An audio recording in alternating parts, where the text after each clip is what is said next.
எப்போதும் அடுத்தவர்களை குறித்த ஒரு எண்ணம் நமக்கு இருக்கணும். அது நன்மையான எண்ணமாக இருக்கணும். ஆமாம், அது தீமையான குறை சொல்கிற என்ன அப்படிப்பட்டதாக இருக்கக்கூடாது. நாம் என்ன செய்ய மற்றவங்களுக்கு பிரயோஜனமாக நாம் எப்படி இருக்கணும் அப்படின்னு உள்ளதை நம்ம எப்போவுமே யோசிக்கணும். நம்முடைய எல்லா காரியங்களும் யோசிக்கலாம். ஒரு பஸ்ஸில் ஏறி போகிறோம், மற்றவங்களுக்கு இடைஞ்சல் இல்லாமல் எப்படி இருக்கிறது? ஒரு ரோட்டில் நடந்து போகிறோம், ஓரத்தில் போகிறோம், மற்றவங்களுக்கு இடைஞ்சல் இல்லாமல் எப்படி போகிறது?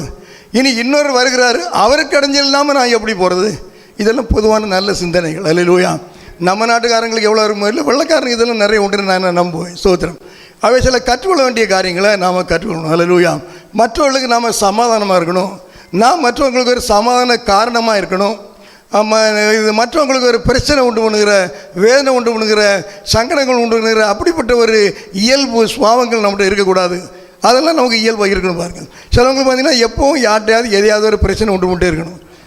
முன்னால் எங்கள் ஊரில் சொல்லுவாங்க, அதாவது 100 போய் சொல்லுவாங்களாம். ஏதோ ஒரு ஆளுக்கு யாரும் தெரியல, ஒரு நாளைக்கு 100 போய் சொல்லாட்டி வயிறு வடிச்சிருமா. அந்த காலம் நாங்கள் சின்னவங்களாக இருக்கும்போது சொல்லுவாங்க, யாரும் தெரியல. அப்படியெல்லாம் இருக்காங்க. ஆமாம், அப்படி இல்லை. நாம் எல்லாத்துக்கும் சமாதானத்துக்கு எதுவான தான் செய்யணும். பிரச்சனைக்கு எதுவானா விட்டுறணும்.